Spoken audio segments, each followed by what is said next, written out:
Bagong estilo ang gagawin ng Department of Interior and Local Government o DILG sa paglaban kontra iligal na droga, kung saan mas magiging aktibo ang mga lokal na pamahalaan sa gagawing kampanya. Samantala, suportado naman ni DILG Secretary Ismael Sueno ang kautusan ni Pangulong Duterte na itigil muna ang mga anti-illegal drug operations ng pambansang pulisya.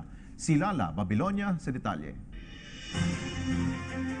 Kakaibang approach ng paglaban sa illegal na droga ang ipatutupad ng lokal na pamahalaan sa mga komunidad.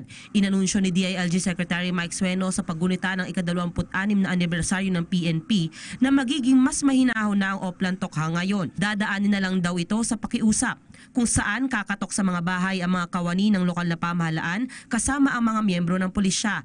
Paliwanag ni Sueno, bagamat hindi muna magiging aktibo ang PNP sa kanilang drug operations, kasali pa rin ito sa Peace and Order Council ng kada barangay.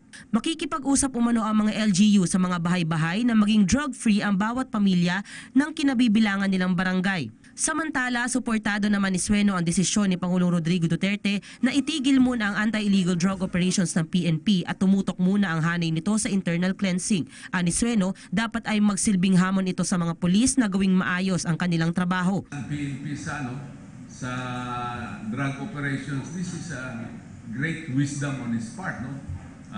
Kasi nag-analyze tayo kung ano ang nangyari. Tinanong ko nga. Para sa PTV News, Lala Babilonia.